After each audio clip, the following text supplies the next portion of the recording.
You're hanging out in the House of Sunny podcast, where it's always sunny, mostly because of your host, comedian and YouTuber, Sunny Roman. Want to know what Sunny and her friends are thinking about this week? Well, here she is, Sunny Roman. Welcome. It's always sunny here at the House of Sunny podcast, mostly because I'm here, your host, Sunny. I'm here, as usual, with sidekick Doug from The Rational Capitalist. What's up, Doug? Hello, I'm good. How are you? Good. Also with us today is special guest Nick Provenzo, here today to offer some insight into Trump's Supreme Court nomination. Nick is an attorney in private practice in Alexandria, Virginia, but more importantly, I noticed in his biography he was on the show Politically Incorrect once. How did I not know this, Nick? I know. It was the craziest thing. It was right after 9/11, so it was a real happy time. And I got to be on Politically Incorrect. How did that come about? I had put out a press release the day of 9/11, and it got around. And so they gave me a call. I did a little pre-interview, and the lady laughed. And then I was on the show, which was not nearly as funny as my pre-interview. And I got flown out there. I got to stay at the Beverly Hills. Oh my God, that's Shea Whitey. so cool. And I was on with Deepak Chopra. Oh my the God. actress. I know, it was hysterical. The actress who played Roz from Frasier, and Michael Beschloss, the presidential historian, ABC News guy. But yeah, Deepak and I, we really hit it off because we're kindred souls. So Right. yeah, Kindred souls with everyone? I think he actually wanted to strangle me, and because I took the really controversial stand that dropping the bomb on the Japanese was a good way to end the Second World War, and he was just appalled. And you know, for all the new agey lovey stuff, he really had venom in his eyes, and I'm like, okay, you know. He probably would have loved the Japanese to death. Oh, I think they are wonderful. You know, I mean, But it was just. Nick. He won't love you to death, though. But you know, it was just one of those weird things that happened to me, and you know, I got to be honest, I never made any real money off it, but you know, there I was. How fun! That's fun. It was fun. It was fun. I mean, you know. Did you put that press release? So you used to? Do you still have your blog, Rule of Reason? That Ed Klein does that now. Okay. He's the Rule of Reason guy. I've just set up a Nicholas Provenzo blog. I really haven't had time to do much on it. My life kind of shifted. You had a kid. Yeah, exactly. A child. My story was right around 2008, I became super nanny to a little girl who had lost her dad in Iraq. He was a soldier, and her dad was murdered. And the mom needed someone to watch her daughter during the trial. And we shared a mutual friend, and I kind of got volunteered into it. And my life changed because now that woman is mother to my child, and we are a family in our own right. That's so cool. Wow. So that's me. That's how. Now your son is about the same age as my daughter, so Exactly. Yeah. So It doesn't sound. Four-year-old. Nick, doesn't sound like Nick has his priorities straight, Sonny. I You know. know, I can't believe he gave up the blog for that. That's got to get his What head are you straightened doing? out. Oh Raising yeah. a child, What I about these mean. posts that 5 people read and 2 of them hate it? So. right. Well, that's better than how I'm doing. At least 3 people like what you're doing. That's 4 more than I've got. Right. Well, I'm probably being very generous to myself. Mom read it, she didn't like it, that usual stuff. Speaking of kids, I'm currently planning my 4-year-old's birthday party this weekend. So What's the theme? Well, I've hired it's like everything. I've hired 10 clowns, 5 bouncy houses, and a zoo. Too much? Can it ever be too much? She's 5, or she's going on 4, going on 5. Turning 4. No, actually, I didn't. No, we're having a total normal birthday party, like the kind that I had when I was a kid, where you run around the backyard with maybe water balloons and you have a cake. That's like it. Yeah. And I think that I'm splurging on a frozen margarita machine. I figured Well, there you go. everybody, For the kids? I'm going to have the most fun party ever because I have this frozen margarita machine. Beautiful. The parents are going to love me. No judge. They're not going to judge me. They're going to be like, "Oh my God, she had a frozen margarita." Oh machine. no, you'll be legendary. Are you at the age where the parents drop the kids off and let you deal with them, or do all the parents have to stay? Oh no, the parents totally have to stay. Oh, okay. 4 Then the years margaritas. old, yeah, the parents have to stay. Yeah, 4-year-old. They start missing mommy real When fast. does that change? Probably 6. I'm still waiting to get him out of the bed, so I have no prediction as to when that changes. Yeah. He's a tell me big about dog it. too. It's awful. What? Oh well, I mean, he loves his mama, so he does not want to venture off into his own very lovely train room, which Yes. has a ceiling train, a mural. What else does it have? Everything that I wished I would have had when I was his age. That doesn't top snuggling with mommy. No, and it's like I need my mama, and I would sleep in that room. I want to sleep in that room. I mean, it's a nice room. Like I said, I never had a ceiling train. I would never leave. I'm with you. Yeah. I mean, just press the button, it goes around. I find it soothing. I don't know what his problem is. Well, Other than he loves his mama. Mama's Kids a are good dumb. snuggler. I just posted a funny video that some sketch comedy group did about the difference between having a girl child and a boy child. And one of the things, I mean, a lot of it's funny because like one of them is like the boy kids pee everywhere. They pee everywhere and anywhere, which I Correct. did notice that I had a friend over who has a child a little younger than Lucia, but not too much younger. And he just drops trow and pees in the grass. Wherever he is, he just drops trow and pees like a dog. See, I don't have that. I actually have the rare case. We were at the pool. He comes up to me, Dad, I need to use the potty. Oh, see, that's what my daughter does. She doesn't pee in the I pool. mean, he's a gentleman, and I Yeah. just kind of like, wow, you're very, very, very polite. Because when I was your age, pool's a potty. There you go. I mean, First time Well, I don't think most adults would get out of the pool. yeah, That's really right. do that. Much Your less son's a a kid. great guy. First time I was at this mom's house who has this boy child who just drops trow. So we're in the backyard and this kid drops his pants, pees in the grass. And now I've seen him do this half a dozen times in other situations. So not just in his own yard, but like at the park. But in this case, the first time I saw it, we're in his backyard. He does this. And then with pants still around his ankle, he starts walking toward Lucia with his arms spread because he wants to give her a hug. Nice. I was like, oh Keep my it God, classy. what do I do? Do I stop this or is this still cute? I don't know. No, it's disturbing.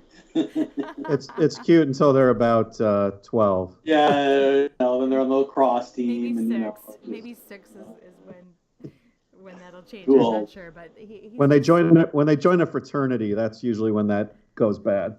My favorite, and I'm still emotionally scarred from it. I was Boy Scouts, so we're talking 80s, and it was Return of the you have Jedi. emotionally scarred experience from the Boy Scouts.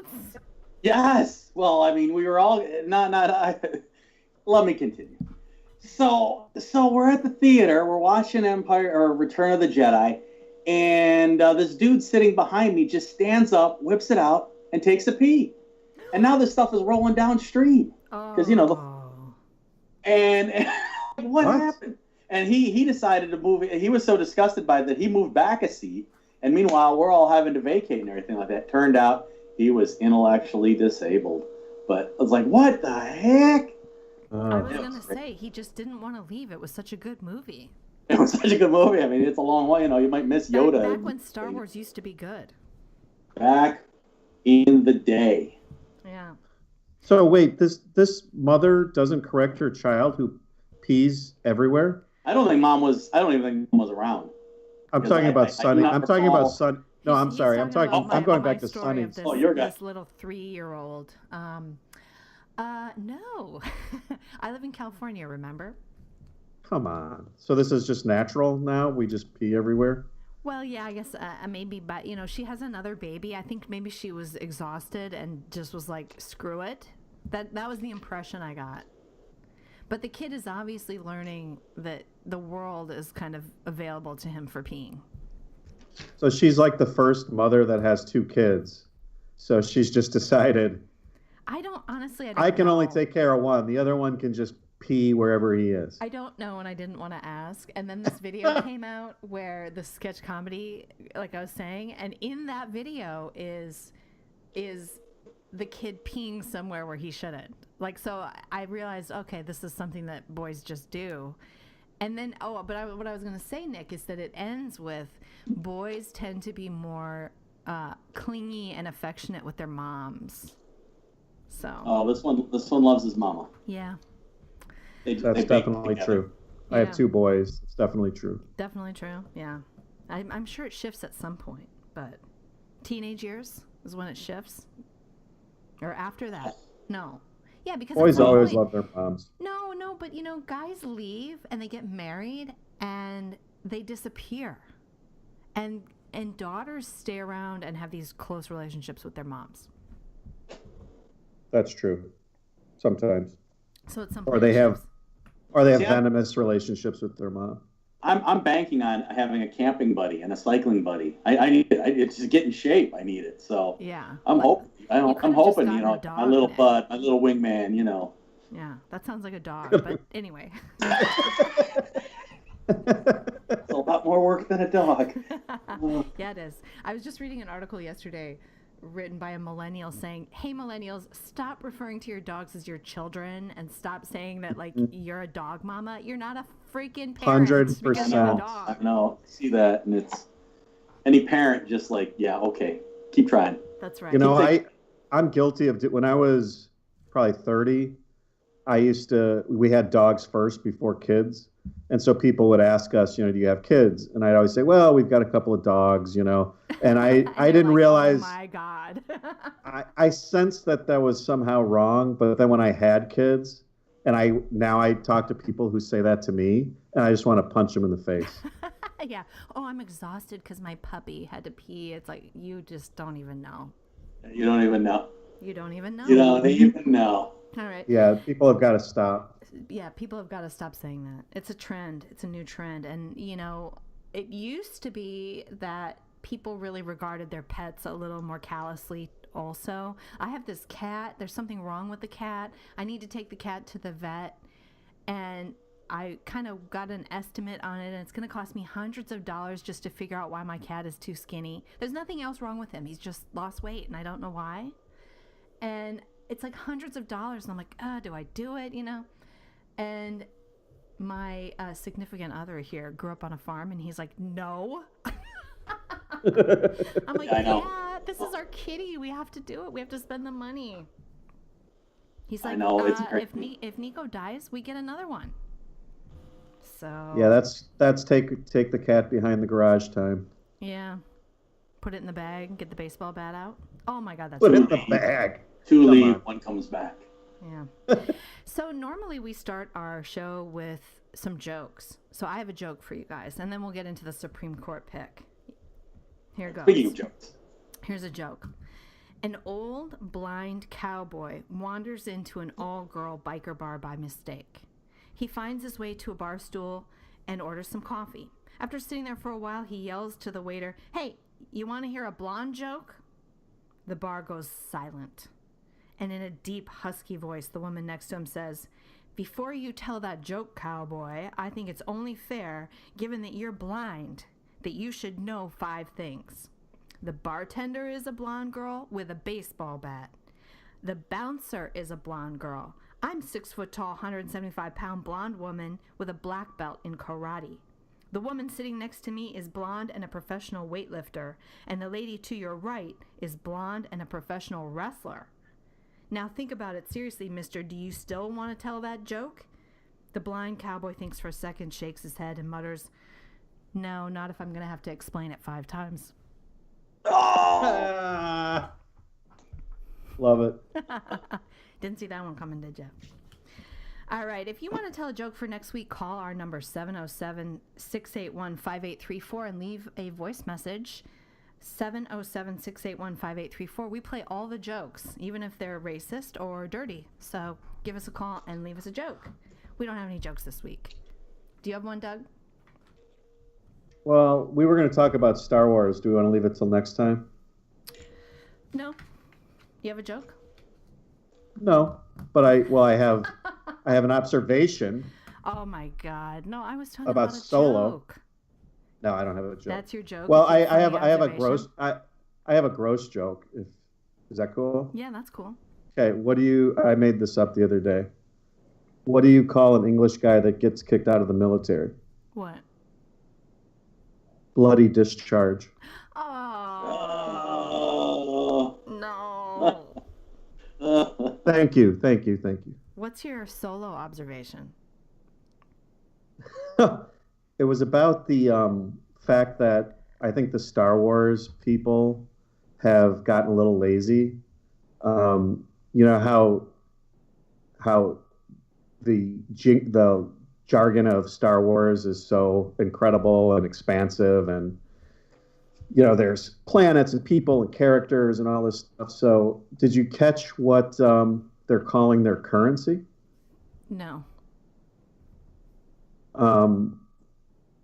They call it credits Yeah. and portions. Did you notice that? Yeah. So me and my That's really 11-year-old creative. we were talking about like how lazy of a job they did, and he commented that they should just call it space bucks. They can't even That come would up have with their own word like peso or something. Yeah, like Jimmy Jombies or something like that. But, I don't know, maybe I'm overthinking it, but maybe the credit, has sort of a connotation of government oppression, where there's no real money and they just issue you credits, sort of like almost what we have now with this fake paper. But I don't think they were thinking that far. I think they may No. just got You know lazy. I think what's dumb is portions. That's really dumb. Yeah, Yeah, because that implies kind of a set amount. Like, there's no making money. I'm going to make a portion today. Right. How many portions and then how many credits? Don't you think that they sort of fell down on the job there? Yeah, they did. 2 portions of what? And if you look at like reality, every currency has a name. It has like a distinct word. Lira, dollar, peso. Yeah. And considering Credit. how they really get into the minutia in Star Wars, I mean, that's part of the gimmick, is that it's this other world that's been so detailed and worn out all the same. Yeah. And credits. It's like Yeah. you're going to the drugstore. How many credits is that? Exactly. It's I've been like saving up kid's for a game. long time. I I got 2 think credits. Space Bucks would be better. I think Space Bucks is more creative. Yeah, that would be more like Spaceballs, though. It'd be humor in Star Wars. So that's the first thing I thought was Spaceballs. Yeah. To call the currency or like the movie Spaceballs? Spaceballs, Maybe we can the call the movie. currency Spaceballs. How many A Spaceballs? trademark violation. You get it. That'd take a big Balls. fee. 10 Just Spaceballs per space buck. Anyways, that was my makes me fear observation. for our future. If the That made it currency hard is for me to balls. watch the movie because of the whole credits thing. I just thought it was so stupid. Yeah, at that point now, every time they say it, you're just annoyed and laughing. I Right. still haven't seen The Last Jedi, so I don't know anything about that. I did see Solo, though. Mm. And The Last Yeah, Jedi, I recently saw both. The Last Jedi just came out on Netflix. So, Yeah, that's where I watched. Oh, Netflix now? Because I haven't seen it. oh my God, thank God. So we're not going to have any spoilers here. And not. It costs 10 credits a month to watch that. I pay 12 But- portions for Yeah, my you can membership. watch it. It's one portion. This 10 credits, but it's okay. We could talk about the whole Star. Maybe we should reserve that for we'll the whole reserve that episode. for after I've Complaining seen it. about Star Wars. They've ruined it. Damn you. Yeah, us old folks. I was thinking when you're talking about the jokes that you're willing to put on the air, I'm like, I can't tell my son any of the jokes from my childhood. Oh, really? Well, because they were. I mean, I grew up in Buffalo, and mid-70s. Let's just say the Polacks did not interact with the Irish, did not interact with the Italians, did not interact with the blacks. I mean, it really mattered. Yeah. Like, I was half Polish, so I was in a lot of trouble. And so there were so many ethnic jokes running around. And, my the childhood, though, I mean, I think that was normal, especially Polak jokes for some reason.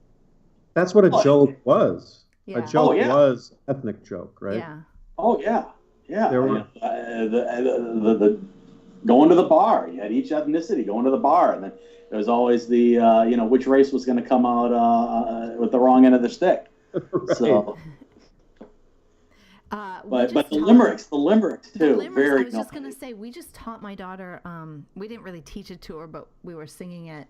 The "Me go pee pee in your Coke" joke limerick, which is classic, yeah. totally That's a good one. racist.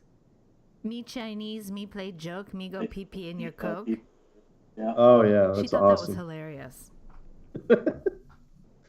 I don't even think Chinese people object to that. Really? I don't know. Have you asked anyone? Yeah. No. When's the last How time you could spoke you? to a Hey, Chinese, Doug? Dude, that's my racist joke. I think they're good with it. Easy for you to say in your white Green Bay world. That's right. Green Bay, That's right. Wisconsin. People call me cheesehead, and I'm deeply offended by that. I usually have to run in my safe space, and I get a therapy dog to pet after someone calls me that. Yep, cheesehead. First, my ex was from Iowa, and her family was very adamant that it was not Minnesota. I don't know why. Oh my God, no! Major Yeah, rivalry. You know, you don't oh, understand. we're Iowa. We don't do the cheese here. That's I was right. made out of, you guys must love cheese curds or something. Well, we do, but not like they do over there. Yeah. Yeah. Yeah, sure.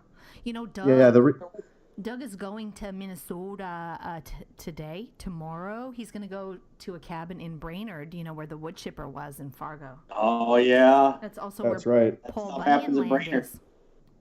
That's right. If Paul Bunyan Land is still there, that's a great place to take your kids. Yeah, that's the giant Babe the Blue Ox statue. Well, they had a giant Paul Bunyan statue, and you'd show up there, and then there was a guy in the statue with a speaker, and he would say, "Hello, Sonny, nice to see you today." And I would be like, "Oh my God, he knows my name!" Like How did my he know head your would name? explode. The Paul Bunyan knew my name. That my parents would, you go and you check in, you buy your tickets, and you say, "Okay, here are the two names of my kids." right. And then as you're walking through the gate, Paul Bunyan says hi to you. Wow, the bar is really low in Minnesota, isn't The it? Midwest is, it doesn't take much. That's, Dude, wow.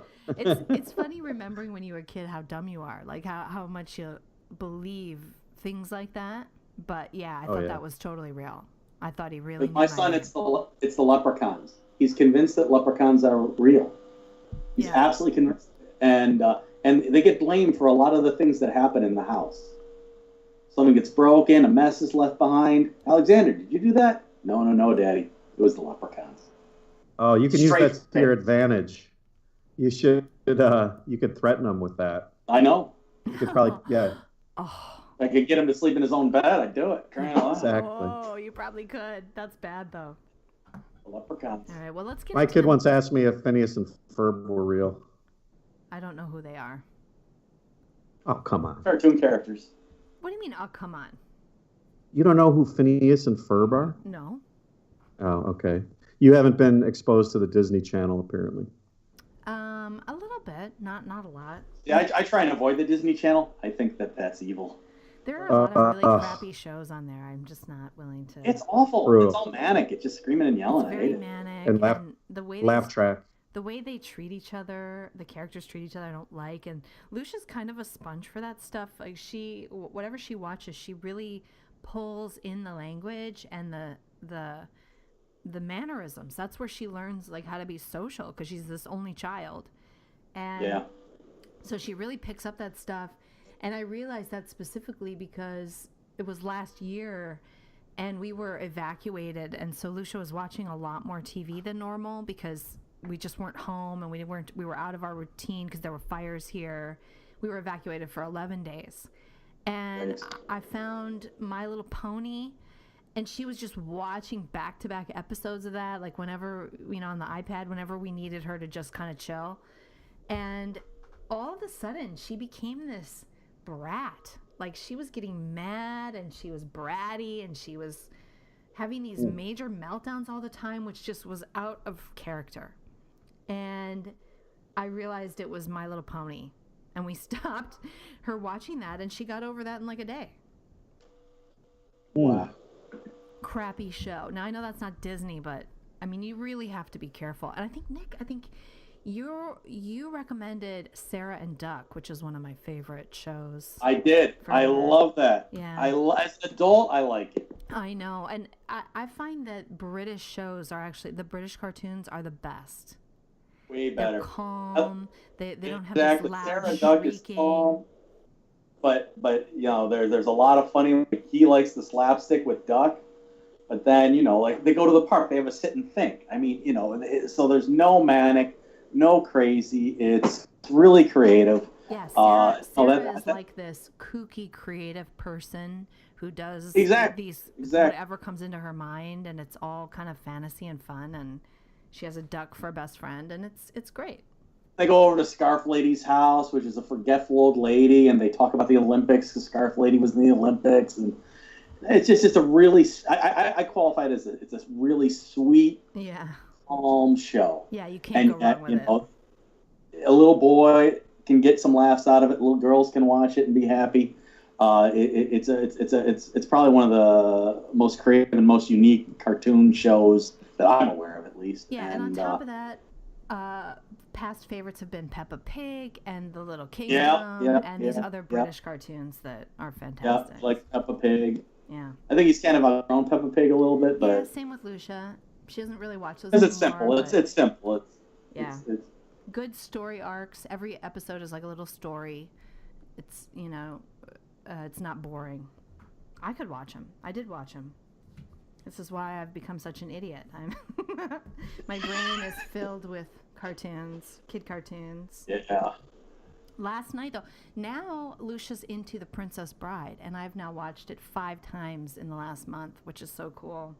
Hey, let's move on to the Supreme Court pick while we're all here today. So Trump went ahead and picked Brett Kavanaugh.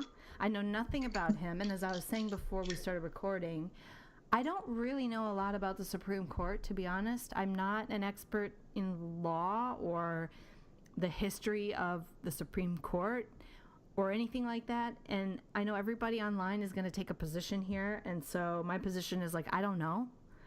But on the other hand, I see that I was shocked that the Supreme Court didn't outlaw Obamacare, which is such a clear violation to me.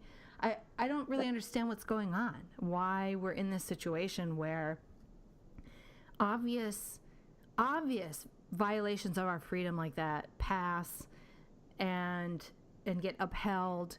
But meanwhile, I mean, you know, everybody's kind of concerned about Roe v. Wade, but I've heard that that's not really such a good decision, even if people like it in principle. It's in terms of its legal precedent, it's not very good, and we used to be a republic of states. So I'm not really sure what each side wants. Everybody seems to be very fractured on this issue. Even on the right, you have people who were arguing over which candidate was best because some just want a real constitutionalist who isn't going to do these crazy interpretations and be what's called an activist judge. I don't really know a whole lot about it or how to even judge these different judges.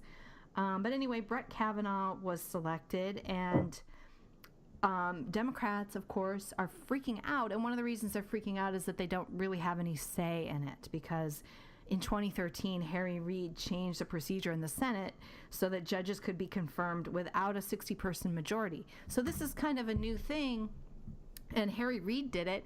And I remember back in 2013, the Republicans were freaking out about that, and people were trying to say to the Democrats, hey, what you do now, you don't want this when a Republican is president. So that happened. They were warned, and now they're freaking out and they're protesting and surrounding. It's like there's absolute, I don't mean to say they're the only hypocrites in the world, but I don't even think they know. Like one girl who's a friend of mine posted this information on this protest. I bet you she doesn't even know what Harry Reid did in 2013. I bet you she didn't even pay attention when that happened. I would bet money this activist who's so upset about Trump and so upset about the Supreme Court, had no clue that the reason that it's so, the reason that the Republicans can basically appoint anyone they want is because of her own party. Anyway, that's probably a topic for another time. But Nick, what do you think about Brett Kavanaugh? My understanding, the first place I looked was when I was in law school. I was the chapter president of the Federalist Society. And the Federalist Society is a group of libertarian, conservative lawyers who basically sponsor debates on campus. The Federalist Society, in my book, is a really great organization that encourages a lot of thoughtful discussion on the issues. So the first thing I did was look and see, was he on the speaker's list? And he was. So Brett being a speaker, what does that mean? What does that mean if he's on the speaker's list? That he's been vetted? What it is, they just have a list of people who they've cultivated over the years, who are professors or judges or in other positions in government that are available to give speeches. And basically they help underwrite the cost. So, but the big thing. Are they vetted ideologically? I don't know how strictly they vetted. I never saw that inside of the operation, but okay. So he was on their speaker list, but it doesn't necessarily tell us what to think about him being nominated for this position. I've seen religious conservatives saying he's not very strong on Roe v. Wade. This isn't going to be the overturning Roe v. Wade judge that people are hoping for. And then I've seen people on the libertarian side say he hasn't been great on the NSA data, property privacy issue. Right. But, and so I'm hearing people say he's kind of a middle of the road, or like somebody you would expect Jeb to have nominated. And that, I don't know if that makes sense from a Trump presidency. He takes risks where he wants, but he's done a lot of unrisky things too. So maybe in this case, he went with who the establishment GOP wanted him to go with. I don't know. I think I think this guy is a little bit more right of center than the vanilla white establishment. He seems more interesting. I often find fault with just about everybody who's in political power. So here's a judge, and the big question which we have is he going to be an originalist, or is he going to miracle powers into the Constitution that don't exist? Is he going to be an activist? And the problem is that none of those labels really. They're not really good for what I hope to see in a court. On one level, I'd love an activist, but the right kind of activist, an activist who identifies individual rights and sees that the Constitution is our society's means of protecting them. Isn't that an originalist? I don't think so, because not everything about the original founding was all that great, i.e. slavery. The 14th Amendment was a radical rethink of the federal structure. And I think most of us support the 14th Amendment, the idea that we're all equal before the law, and that the states... But an originalist would say you have to amend the Constitution, as we did, to eliminate outlaw something like that, which was done. So an originalist would respect the amendments because there are amendments I don't agree with, like I think that I don't know this because I'm not a legal scholar, but there seems to me to be a conflict between the Civil Rights Amendment and freedom of association. So I think if you're racist and you have a restaurant and you don't want Latinos in there, you can say no Latinos and be a racist. I think an American has that right, but we don't anymore because of the amendment to the Constitution. So to me, okay, that amendment happened, but if you're an originalist, then you have to say, well, that's what was passed, and that was chosen by the people through their representatives with something so extreme as how to get an amendment to the Constitution. It takes a lot of political will to do an amendment to the Constitution, and rightfully so. But otherwise, yeah. So the founders laid down a process for for changing and adding to the Constitution, and that's it. And if you don't get that far, then all you are is like a majority mob. That's right. The criticism against the court is that a lot of its decisions are basically rationalizations of mob action, government power, the legislature doing whatever it wants, and them just putting a gloss on it, saying, well, that's within the state's right because it's a state concern to handle this or do that. Or just look at Obamacare. I mean, Obamacare it's embarrassingly unconstitutional, and yet the Supreme Court has upheld it. Right. So this is my biggest fear is Roberts, who was the swing vote on that, was appointed by Bush, and he's a middle of the roader, right? And yet he could do a decision like that. And at the time, I'm like, who has naked pictures on him? Because that just didn't make any sense at all. And he was obviously jumping through hoops, and he was obviously... I have naked pictures of Roberts. Do you? Well, you should have pulled him out and used him at that moment, because... I think that, these guys are products of their culture, these men and women. And you're just not... We're not there yet where a radical is going to be put in place and successfully nominated and survive the Senate. The cool thing, that point is such a good point, and that just makes me appreciate our Constitution even more, because the way things are set up, we're not actually being overrun by our cultural norms quite yet. Because if we were, we wouldn't be able to speak. We would have no free speech. Right. And the fact that we have free speech still, and the fact that we can still own a gun, says to me that we are still, ruled by the Constitution, at least somewhat, and not so much by the culture, even if the judges are products of their culture, as you say. But you're right. I think that's the difference. I think it's the difference between the American system, which is constitutional, written constitution, and the English system, which is tradition and parliament. And the fact that Parliament has the power to completely transform England into an absolute lock, stock, and barrel dictatorship overnight, if it got the wild hair up its tuchus and decided to do so. I did a summer abroad in Scotland, and that was one. We were doing comparison politics between the U.S. and the English system, and one of their people, just came right out and said it in no uncertain terms, and I just thought that was jarring, because as an American, I would never tolerate such a thing. I mean, what? You could just rewrite the whole system overnight? What kind of nonsense is that? That's just ripe for a demagogue.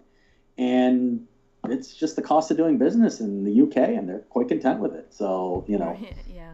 So given today, though, and the choices that were, the choices of today, I really like Lee, who's a senator. I think he's always he seems like a very good guy and has a lot of integrity. Mike Lee, unfortunately, he wasn't really even being considered, I guess, even though he's on the list of picks for the Supreme Court. So in terms of, what really is doable, he seemed like a really good choice. He doesn't seem overly religious. I don't think it's fair to say if somebody is religious that they are automatically disqualified. I think that's ridiculous. It's not going to happen today. So yeah, I agree.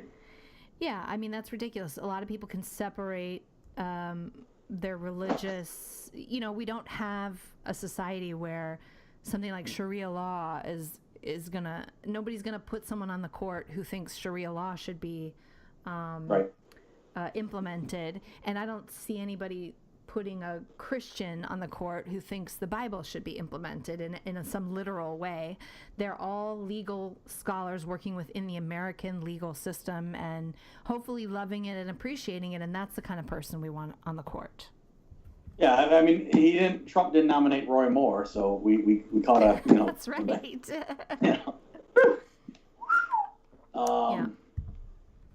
That's right. Yeah, I agree with you wholeheartedly. People can compartmentalize. The founders represented a whole swathe of views, and they achieved quite a wonderful thing. I guess the fundamental question. I mean, look at take one of my favorite law groups, the Institute for Justice, who fought, the Kelo decision on eminent domain. I bet you if you looked at their staff, I bet you some of them worship as they see fit. And yet they're probably one of the best groups out there, and I find little to fault in their advocacy. So, I think you can compartmentalize. At the same time, I will argue that if you're going to be a good lawyer and a good judge and a good advocate, a slavish obedience to reason would do you a world of good. And so a philosophic understanding of what that is, what that means, is important. Nick, is it fair to say that a good judge by our standards today, practically speaking, would be someone who prevents more crazy from happening, although they might let past crazy happen?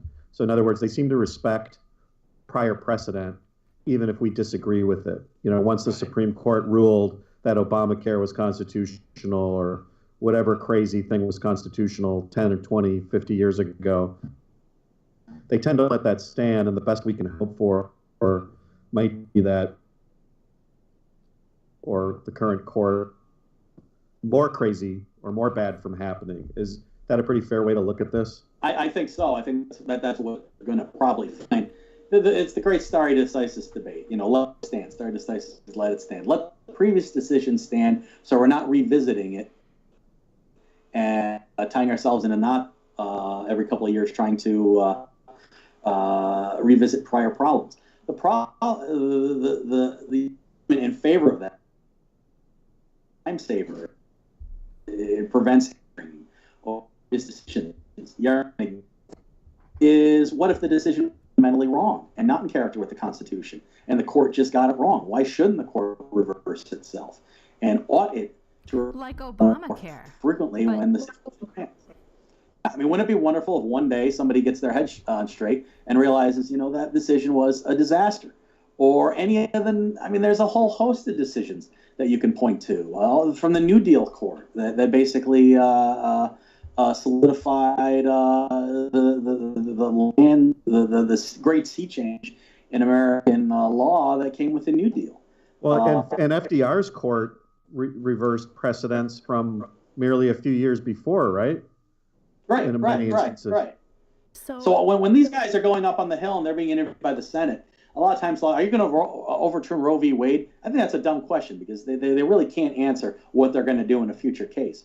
But you can ask them, what do you think the proper mission of government is? Right. And the right answer would be to protect individual rights. And if the person can't say protect individual rights as if it just comes out of them in an instant, I don't trust them. I think that they're going to be compromised one way or another. Well, I guess it'll be interesting to watch how this Brett guy, Kavanaugh, answers these questions. And will a lot of times even ask him that question? No, because again, the culture that we live in. I'd love to write them. I wish I was a Senate staffer where I could try and, please, boss, tell them just ask this one question for the love of God, and I'll name our. I wonder if they really will get into his. I honestly, I didn't follow the Gorsuch. I didn't follow that. The hearings on that. So I don't even know what questions they're asking judges right now. I probably won't follow this one either. I don't know what it is, but I find this aspect of what the legislature does really boring. I found it more than I could bear. Because again, you're sitting there, I'm sitting there screaming like, you guys are just asking stupid questions. You're asking the wrong questions, and you don't ask him about how he'd handle this case or whether he's going to overturn Citizens United or some sort of concrete. Ask him a philosophical question. Right. But or nobody you can ask him about his past rulings and how he reasoned that out, and how he, you can look at what he's actually done and say, hey, in this case, exactly. you ruled this way. What animated your decision here? Right. And again, so that kind of forces them to be philosophic. You might say, well, it's because, there was a whole body of law that said that I had to. It might be that, I saw something that needed to be spelled out. Yeah. Because again, they're looking at new controversies, and the trick is applying old principles to new controversies to come up with the right answers. The guys in the Senate are mostly just looking for their 2 minutes of viral fame. Exactly, and that's the other thing. Is again, you're this isn't a dog and pony show. You want to impress people, do your job well, which is ask a thoughtful question instead of just preening before the camera like a prima donna. It's just ridiculous. Yeah. So let me ask a practical question. I mean, given that Kavanaugh will likely be nominated, are you aware of any major type cases or spheres, general areas of cases that are likely to be brought before this court in, let's say, the next 1 to 2 years that could really have a major impact on our country? I mean, is there anything out there that the court is likely to take up that you think could be a big deal? Unfortunately, I'm not the best person to ask because I haven't really followed appellate law in that capacity of late. Yeah. But, there's always a speech case that comes up. There's always a porn case that comes up. There's always a Fourth Amendment case that comes up. So There's search some and see. Second Amendment stuff coming up, I think, where some municipalities have banned certain types of weapons. I think those are being challenged. So we know that Second Amendment, Kavanaugh has an expansive view, I've read, that of Second Amendment. So I think Second Amendment seems safe to me. I think First Amendment seems pretty safe to me. This is where I'm very disappointed in the way that this court's Second Amendment decisions have been interpreted and applied. Because Heller and then McDonald, I thought, was very clear that the court found possession of certain firearms an individual right. Yeah, I used to live in the district, and they are still dragging their heels and Chicago still dragging their heels when it comes to a practical means for people to avail themselves of that right. They make it very hard, and it's next to impossible for your average Joe to go into D.C. and get a permit to carry a firearm. And I think that's fundamentally unfair. And then you have the whole black rifle controversy over what is an AR-15 and is it something that the founders envisioned as something that the citizens would bear in exercising their right. And although I think that the Supreme Court is very clear that it ought to be, it seems like there's a lot of mucky muck, and a lot of that is popular sentiment against these firearms as a result of the school shootings. Right, and it's not based on any facts. It's just an emotional. It's just a knee jerk. You could have the exact same rifle that's made out of wood. It just looks different. Functions the same way, and that's okay. But the black rifle, and again, it's not. I love it. It's an assault rifle. No, it's not. Right. It's different. It's just the deadly. shape and it's like so silly. It's so silly.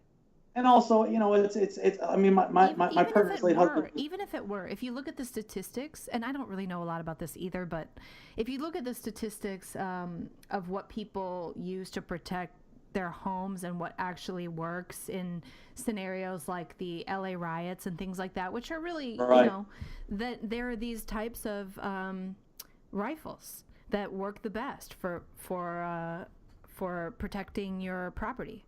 So it's kind of I agree. I look at it. It's some people argue, well, you want this weapon as a means to overthrow your government should the need arise. And I'm one of those people. I certainly hope the need never arises. But there have certainly been instances in my lifetime where my government has proven itself unable to protect my rights. That's right. LA riots, Hurricane Katrina, right. So on, so on. That's right. And so to deny me an emergency means. Forget that stuff. Those are extremes. Those are extremes. A woman at home who somebody breaks into the house. I mean, you're talking about extreme situations, but even if I'm able to call 911 and it takes them 2 minutes to get here, a lot can go wrong in 2 minutes. I just think that we have a right to defend ourselves, and we are also Americans, and we take that responsibility on ourselves. I don't want to delegate that responsibility to my government. I'm glad the cops are there, but ultimately it's my responsibility to protect myself. Amen. And if anybody ever nominates me to be on the Supreme Court, I'm going to quote you. Thank you. You're welcome. Yes. Because I think that's absolutely. I mean, that's the essence of it. But that's the essence. Nick, and I don't know where you fall on this, I also believe that we have guns to protect us from tyranny. I think absolutely that's part of it. And I'm perfectly comfortable with the idea that we have the right to overthrow our government. And that isn't a right given to us by the government. That's a right. That's just a right. I agree with you, and but it's kind of funny because I go back and forth on it, because on one level I absolutely agree. We have the right to replace our government, and if our government is coming after us pell-mell, like Nazis rounding up Jews in 1930s, 1940s Germany, I want the people around doing the rounding up to suffer a little bit. I want it to be a prickly opponent. At the same time, so I've read articles by Peter Schwartz where they could never enshrine the right to overthrow the government because how current government exists to, or enshrine a right to, that contemplates its overthrow. There's a part of me that I get what he's saying, but at the same time, a population that, even if it's, let's face it, if all the gun owners in the country had to go up against the United States Armed Forces, it wouldn't be a good fight, but at least it would hurt. That is a lame, I've heard that argument. I think that's lame because, yeah, it would actually be tough. If you think about, if a tyrant came, got in charge of things and started doing things, you have a military that's basically, homegrown. It would be brother against brother. That's not easy. That's not easy to begin with. Civil war. That's not easy to begin with. And the second thing is, street fighting is not a very easy task for the military. So it's, unless you're just planning on nuking cities, you're not really going to be able to get very far. And I don't think people would nuke cities. You don't nuke your own cities when you're the tyrant, right? No, it would be a door-to-door fight. And that isn't a very favorable way to go about winning a war for any military. So I think that's a stupid excuse. And you just look in history, and that just falls apart. People who've revolted against their government. Yeah, look at our own history, our own revolution. We never should have won that war. We took on the most powerful country in the world. That too was pitched. Yeah, that too was a pitched battle against the world's most powerful government. That's right. So that just doesn't make any sense. If you, under the right circumstances and with a populace that's in your direction that wants freedom, any tyrant is going to lose. You're just going to lose.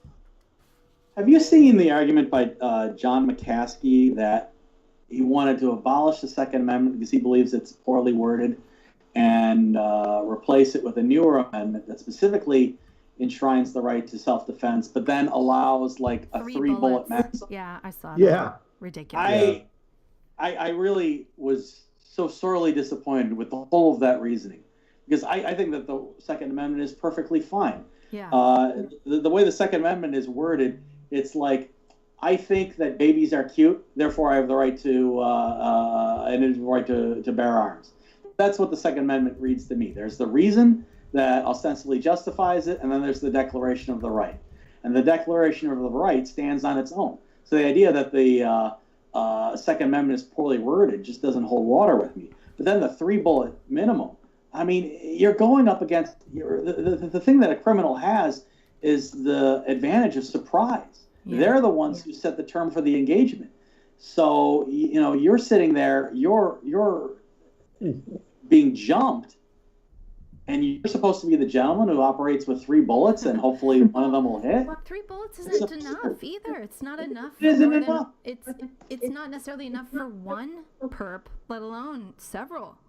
So one of the things that I got to do in this police academy was they have a use of force simulator where you're in a room and you're firing a pistol that shoots out a laser, and then the computer tracks where your shots land and it projects a scene. So you'd be like, you're going into one of the scenes was I was going into a hotel answering a call for service of a woman getting beaten by her boyfriend, and then you have to decide whether you're going to use deadly force or not. And I served in the Marines. I qualified expert with a pistol, and let me tell you, even in these situations, when you're under stress, it's hard to land shots. That's right. And so you need your ammunition, and you need extra ammunition. And so the idea that we're just going to cap it off at 3 rounds and, once you're done, you're done, It just like here's what I think about it too. Fundamentally, it's none of his damn business how many bullets I have or how many guns I have. Like, get over yourself. Like I said, if I get nominated to serve on the Supreme Court, I'm going to be quoting you. Yes, you don't get to decide that. Exactly. No, Exactly. we're Americans. Exactly. It's this is a big business, and it's shaped in a lot of different ways. And believe it or not, I do not know everything about everything. And it's not my position. It's not my right or anyone else's right to make these choices for others. Right. If you were to show me that this is a weapon that is not designed to protect against an immediate threat, I'd say, okay, you might not need your tank. You don't need your B-52 bomber. You might not even write your nuclear weapon. But if you're talking about a tool that is a practical tool for defending oneself against an immediate threat that one is likely to encounter as part of day-to-day life, I say amen. Yeah, I just it's don't. your call. We're and again, that's how I would frame it. And this is a right that the Second Amendment protects. Because again, fundamentally, we're in the mess that we're in because of these busybodies who want to. I'm sorry, John McCaskey, but busybodies who want to tell us you only get 3 bullets. I mean, that is such a micromanaging way of it. Listen. It's so weird that I actually want to talk to him before because I brought it up as something that I found jarring. It's kind of where your article did convince me I need to know more where you're coming from, because I guess what's curious in my mind is how did someone of his intellectual background and his beliefs, as I understand them to be, come up with such a lousy freaking thing. Well, within objectivism, you have disagreement on this issue, and I mean, even your own Brooke has come out and said something about you don't need a Second Amendment, whatever. But I just here's the thing about freedom. Freedom is sometimes uncomfortable. Sometimes that means you have to allow other people to do things that make you a little uncomfortable and that you don't like, and that is just part of it. And if that's not the society that you want, then you get these increasing micromanaging controls where we are today, which is just, we have this ginormous bureaucracy micromanaging every aspect of our lives, including, whether or not this is coming, including whether or not we can use plastic straws.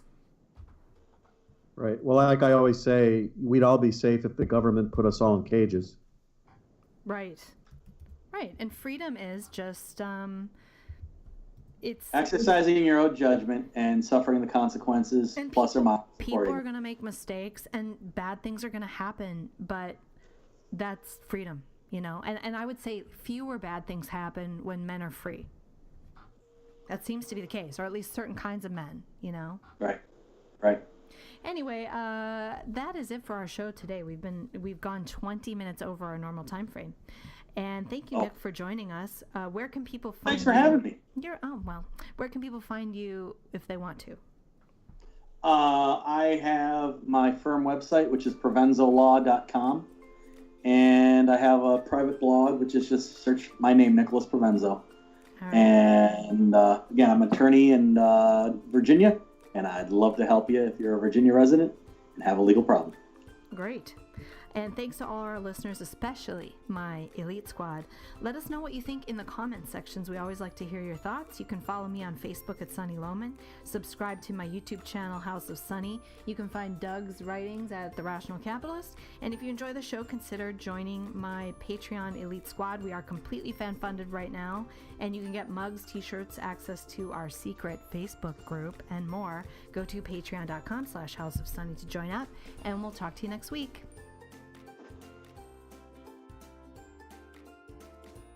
Thanks for listening to the House of Sunny podcast. Go check out Sunny on YouTube at her channel, House of Sunny.